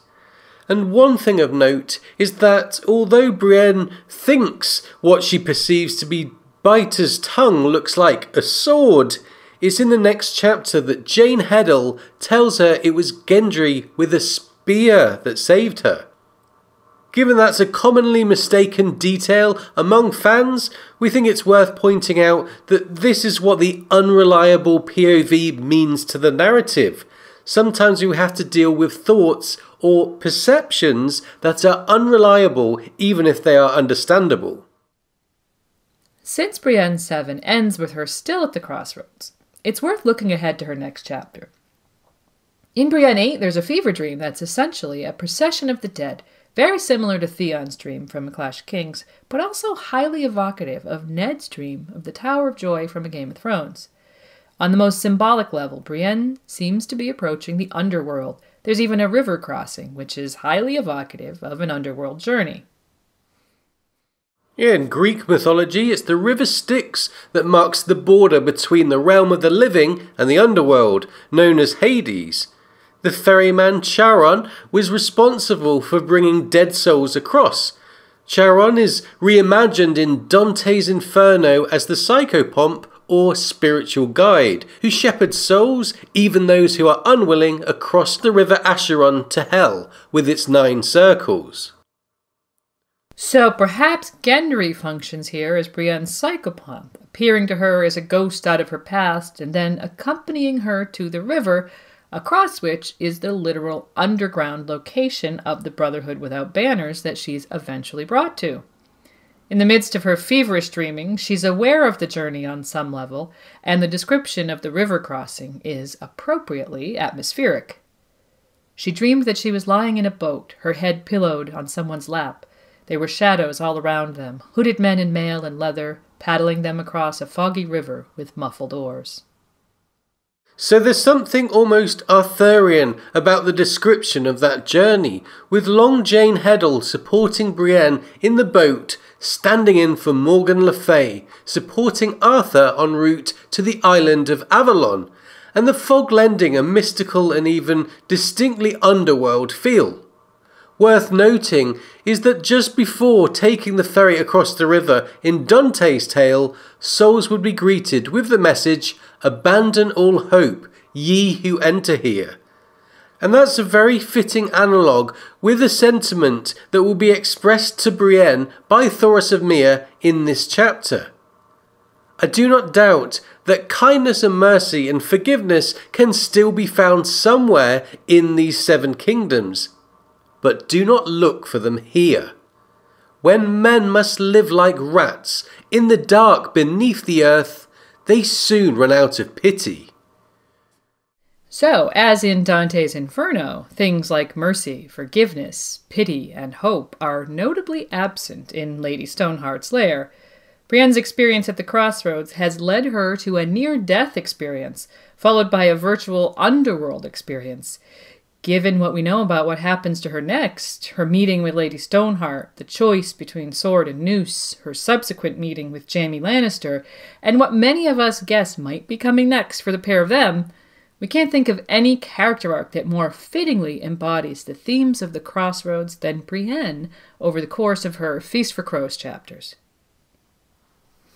In the course of our analyses, the Crossroads has shown us girls' lives in transition, the power a single decision can have upon affairs of the realm, and the unexpected turn a life can take when a chance meeting leads to a new path. We've seen strong themes of change, choice, and death, combined with a more subtle undercurrent of adventure and new beginnings. In our next segment, we're going to break away from the main series and journey into the past to an event that shook the realm and without any doubt embodies every one of those themes, as we'll endeavour to describe.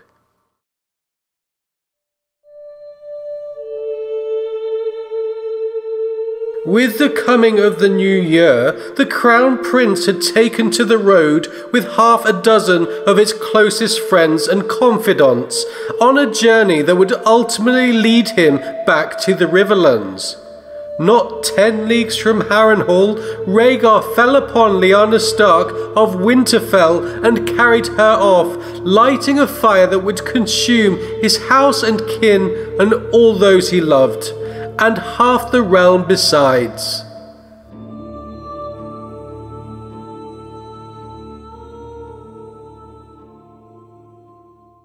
With the passage we just heard, The World of Ice and Fire gave us our first glimpse of what actually happened when Rhaegar Targaryen carried off Lyanna Stark in the Riverlands, and more critically, a hint at where the event took place. We're going to talk through our theory about how that might have happened, which will be familiar to any of you who've heard our R plus L equals J episode from 2014. But first we want to establish a few things about locations in the Riverlands. Yeah, the passage references Harrenhal, as the tourney there had been the topic of discussion in the first part of the chapter. So, as the story goes, Rhaegar left Dragonstone after the birth of his son Aegon and returned to the Riverlands. There, not 10 leagues from Harrenhal, he, quote, fell upon Lyanna Stark. It's worth noting that an earlier version of the text had the passage as Rhaegar would once again come face to face with Lyanna Stark of Winterfell, and with her light a fire that would consume his house and kin and all those he loved.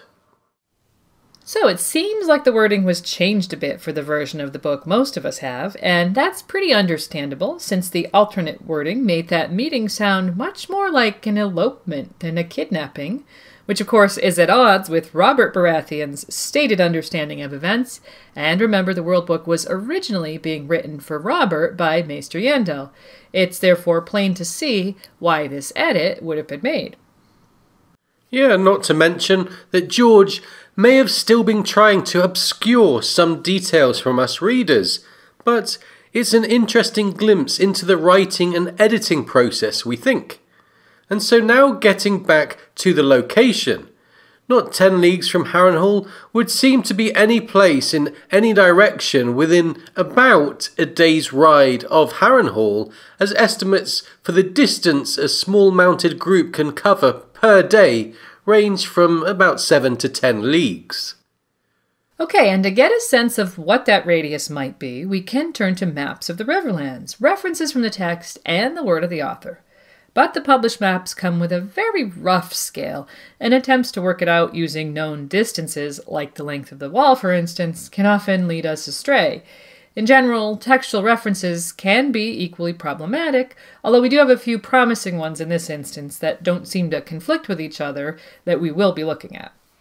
But we're going to start by referencing George's statement in an interview in 2007, where he said, I did leave the scale out of the maps on purpose because I didn't want people with their rulers writing me obsessive-compulsive letters saying, you said it would take 5 days, but I've measured it and it should only take 3 days. I still get these letters, despite my best efforts to be vague, but I don't want to get bogged down in that type of detail. And this follows advice that he gave to a fan by email in 2002. The reason I'm never specific about dates and distances is precisely so that people won't sit down and do this sort of thing. My suggestion would be to put away the ruler and the stopwatch and just enjoy the story. And similar comments regarding the epic scale of Westeros were made in 2005, as reported by a fan. He deliberately does not make a map to scale because he doesn't want people writing saying, hey, it's impossible for so-and-so to go so far in such and such a time. Okay, so it's pretty clear George doesn't want us going crazy with trying to break down these details. So we're not even going to try with the true specifics. We'll just mention a few basic texture references and then move on to ideas that relate to the story and its themes.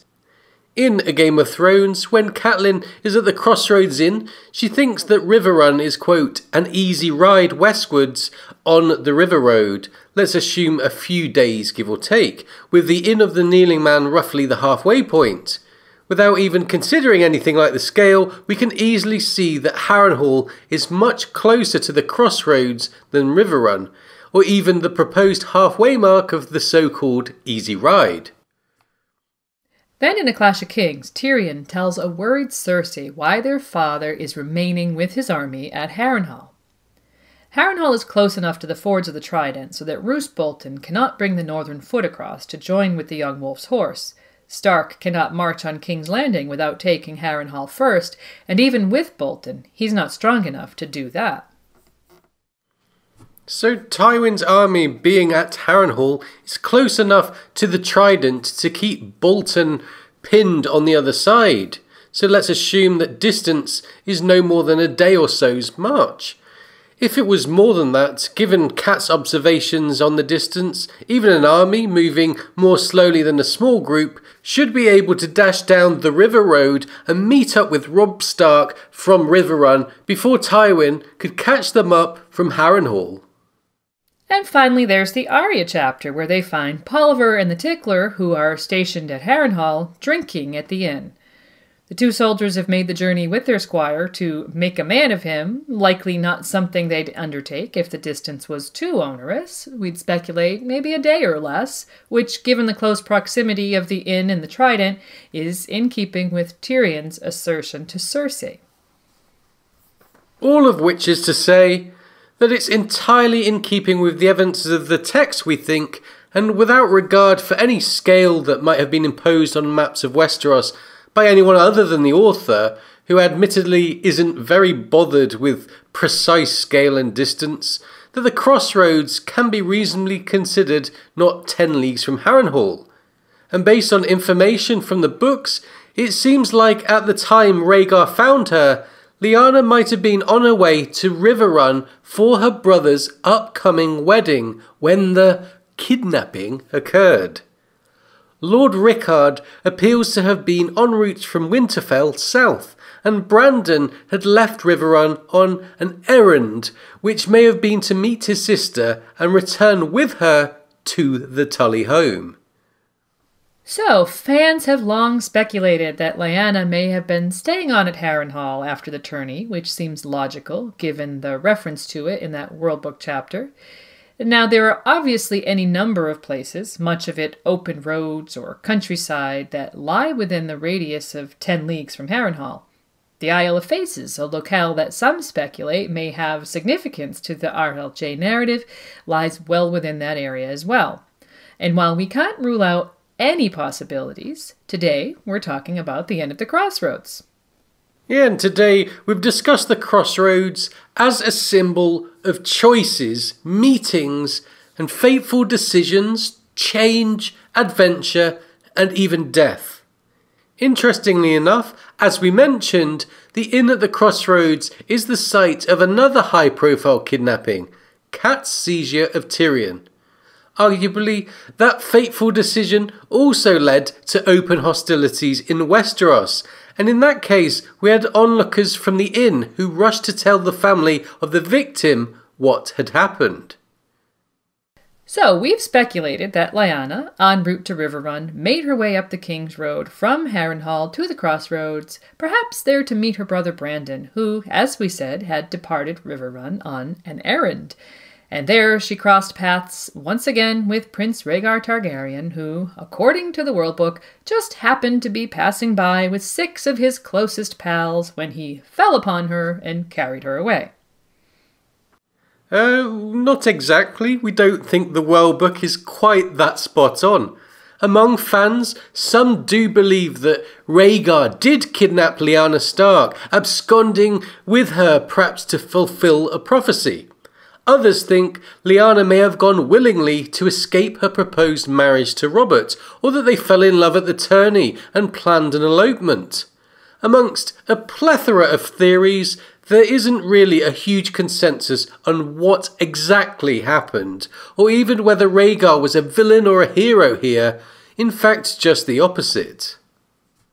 Well, George has indicated that more information will come out about the circumstances of this supposed kidnapping, and we certainly do look forward to that. But in the meantime, the idea that we've favored most is that of a rescue. In Arthurian legend, which we know has been a huge influence of George's, there's one branch that tells of Queen Guinevere being sentenced to death for her crime against the king.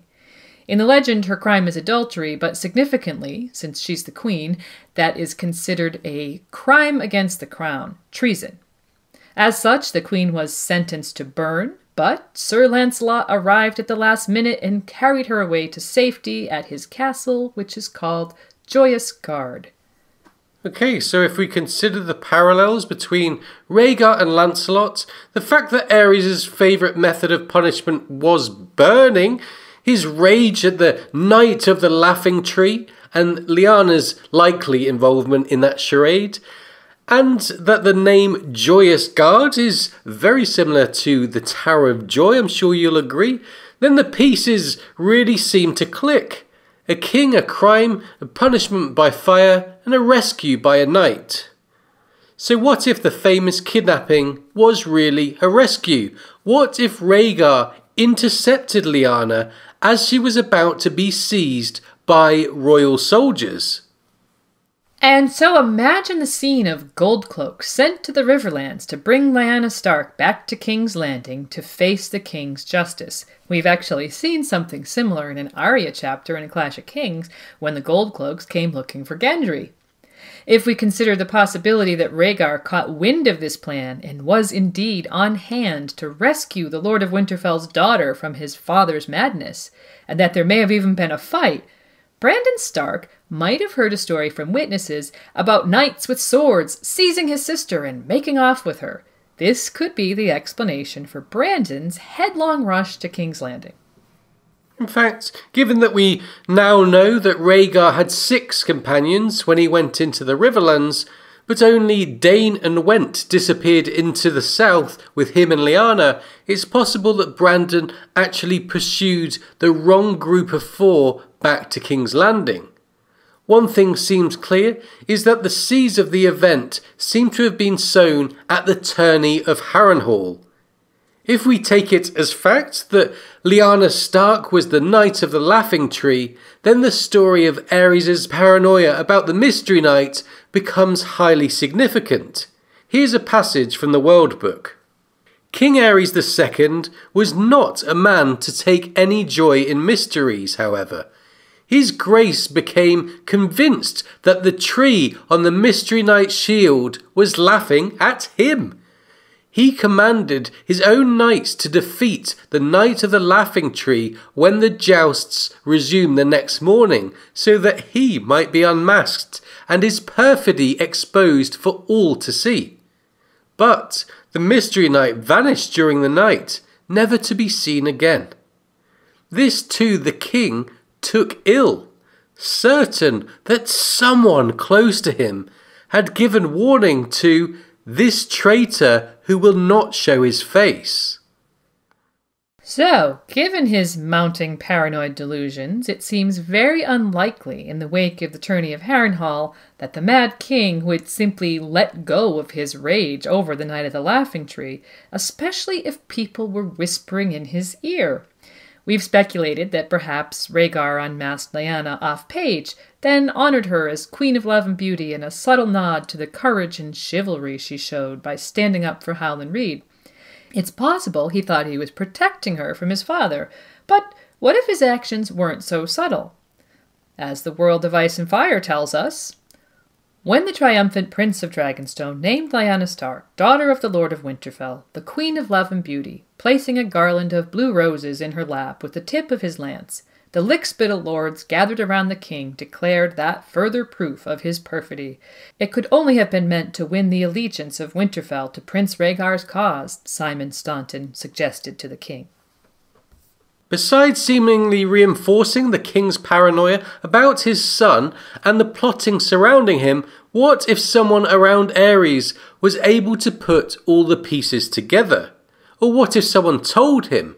Remember Ariohotar's words to Arianne in A Feast for Crows.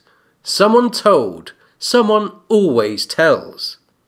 However it might have happened, if we assume for a moment that the Mad King did discover the identity of the Knight of the Laughing Tree, what would he do? Isn't it likely that he would want to bring her to justice? Yeah, and since his justice was well known to be fire, if Rhaegar had word from King's Landing that his father intended to seize the daughter of Lord Rickard Stark, this could explain the suddenness of his actions. We might also have an explanation of why Lord Rickard doesn't appear to have demanded his daughter back when he arrived in King's Landing, if we consider that he might have been notified by Rhaegar, and at that point he was simply trying to prevent hostilities from breaking out and mitigate the actions of his eldest son, who apparently stormed into the Red Keep calling for Rhaegar to come out and die. Well, it's plain that Rhaegar would have known full well that his father seizing the daughter of one Lord Paramount, who was betrothed to another, and soon to be related by marriage to a third, could mean open war in the Seven Kingdoms.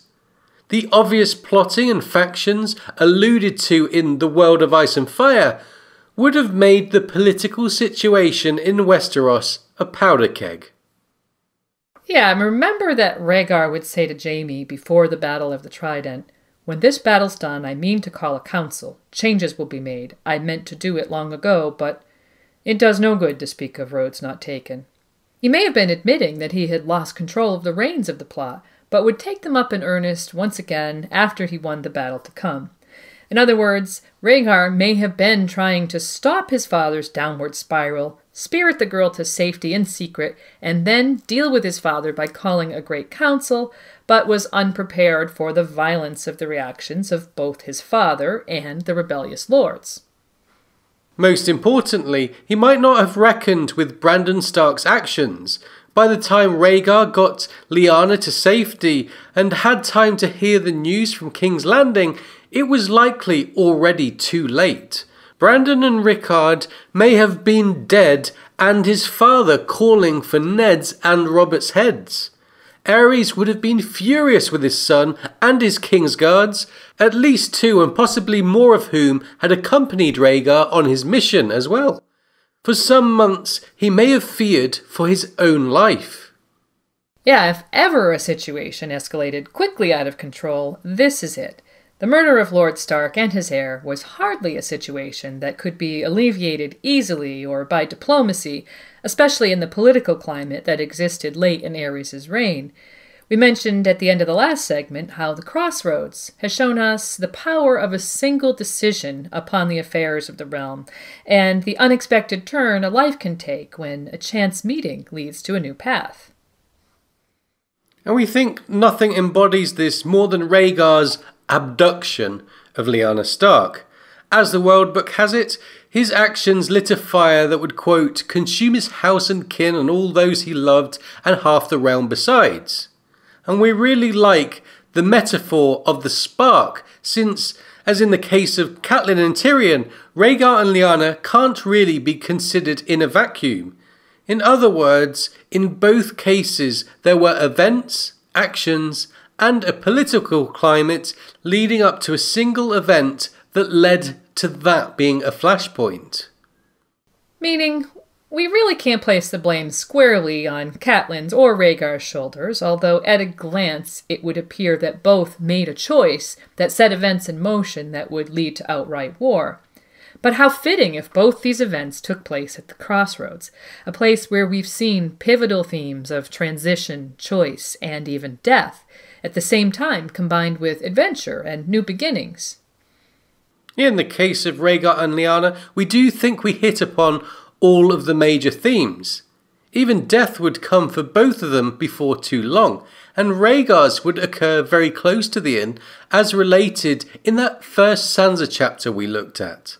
Lyanna's choices may have been made back at the tourney, where she unknowingly set wheels in motion that would lead to war and tragedy when she impulsively decided to defend her friend from petty bullying. In our final segment, we're going to talk themes and connective tissue across all the characters we've discussed today. We'll also round up a few smaller details, talk about who we might see at the Crossroads next, and how we might get that reveal of what happened to Lyanna Stark in the Riverlands. But first, here's an advert for everyone's favorite inn. Planning your next excursion into the Riverlands? Head into King's Landing from the north or to the Vale from Riverrun? Need a public place to meet up with your crush? Why not consider the Inn at the Crossroads, formerly known as the Two Crowns or the Bell Ringer, and more recently as the Clanking Dragon. Most of our local patrons now simply call us the Old Inn. We keep a fine table and offer the best ales and wines, and our honey cakes are beyond compare.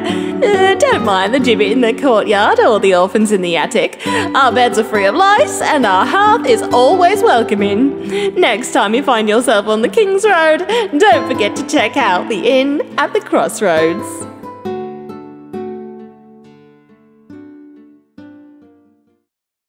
So, we begin this episode with a metatextual discussion about the themes represented by the Crossroads in literature.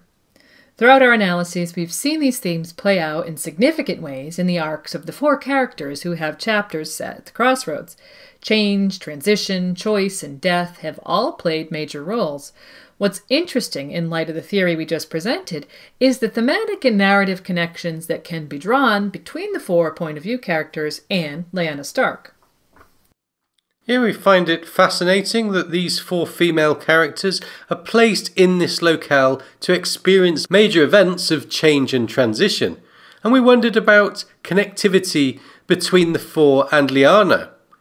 We mentioned some points of possible intersection during the analyses, as in the situation in Sansa's chapter that played out on the banks of the Trident, Catelyn's seizure of Tyrion, Arya's choice of a new path, and Brienne's fever dream recalling Ned's dream of a certain tower in Dawn.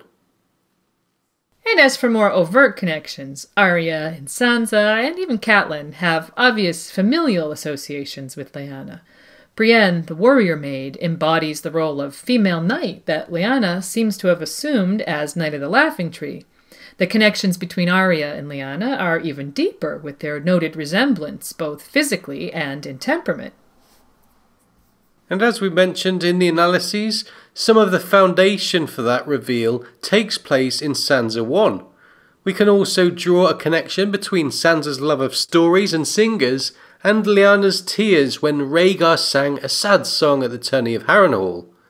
Catelyn's connection is clearly more that of a contemporary, but there's also the more subtle fact of her refusal to stand in Lyanna's place for Jon Snow that looms large in her story.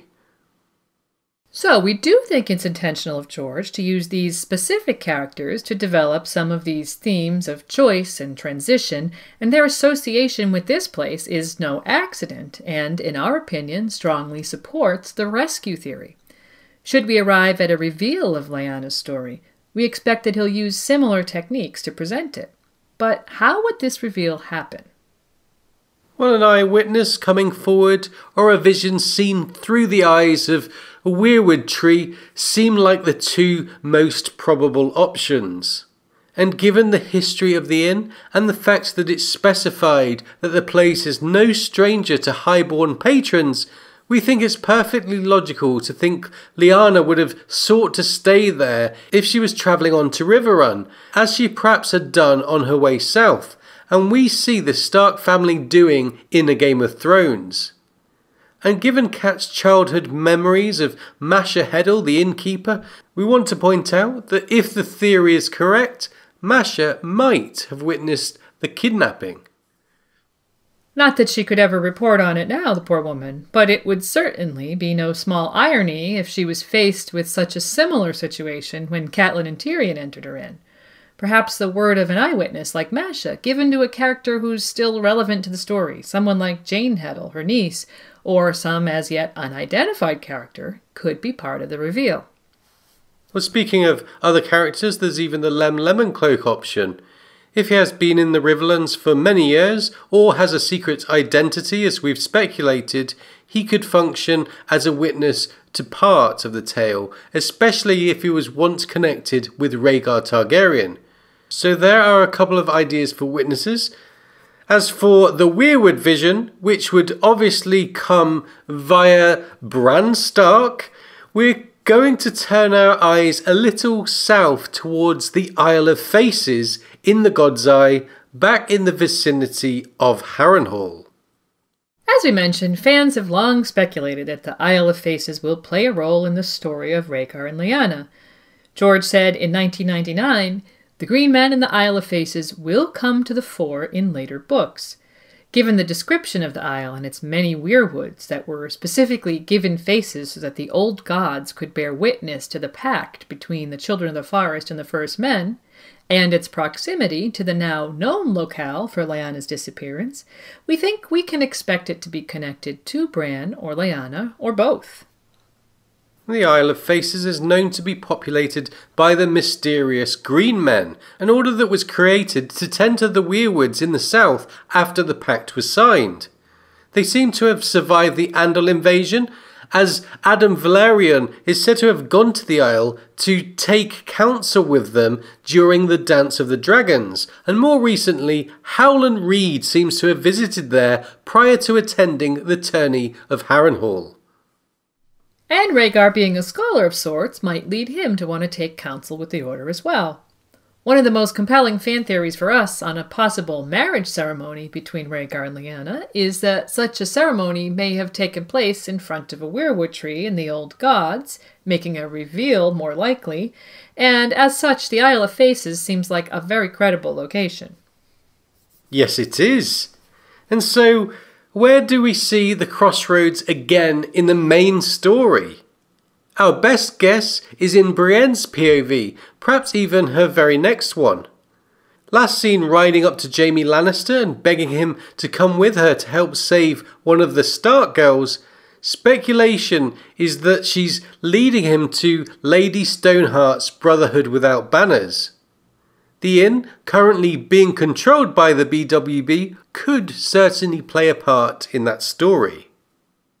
And maybe that's even where Lem Lemoncloak, longtime Brotherhood Without Banners member, comes into it.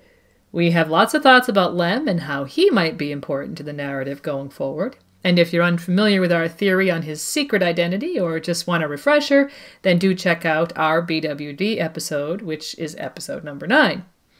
Anyway, a role in the reveal of R plus L equals J is one of the more significant ideas we have for Lem, and one we could see playing out in a number of ways, and the Crossroads Inn seems as likely a setting as any. And those are our thoughts, great and small, about the thematic significance of the Crossroads Inn and its long and compelling presence in the narrative. We hope you found a lot to think about today. Whether you agree with our theorising or not, we don't think the narrative connections and themes connecting the inn to numerous threads of George's complex tapestry can be denied. Thanks so much for joining us today. We hope you enjoyed this episode all about the Crossroads of A Song of Ice and Fire, and we'll be back soon with a new episode for you. And now, as usual, it's time for us to give credit where credit is due. Thanks to Mikhail Schick from Vassals of Kingsgrave podcast for lending us her amazing vocal talents for this episode's advert, and on short notice at that. Thanks to George R.R. Martin for giving us the Crossroads and the many directions it takes us in, and to Kevin MacLeod for allowing us to use his music in our production. And as usual, we'll end today with thanks to our patrons from the Valyrian Steel and Castle Steel levels. If you enjoy the podcast, consider being a patron, and you could be hearing your name here too. Heartfelt thanks to Jill, Lady Silverwing, Pepper Nix, Dean, Aileen, Josh, Casey, Eliana Targaryen, Aaron, Sasha, Matthew, Whitney, Alexis, Chris K, Marge of the Mage, Jessica, June, John H, Lady of the Frostfangs, William James, Sir Bobby the Knight, Thrower of the Valyrian Steel Chair, Maltude, Melitza, Yorlen, Lady Steelwind, Sharon of Littlefield, JM, the Mad Maester of Castle Black, Oxheart, Boss, Aerodo, Marcel, Joseph of House Rulo, Lord Sosa and his faithful canine companion Theoden, Lyanna Winter the Little Bear, and Lady Direliz of Castle Naki, the Alpha Patron.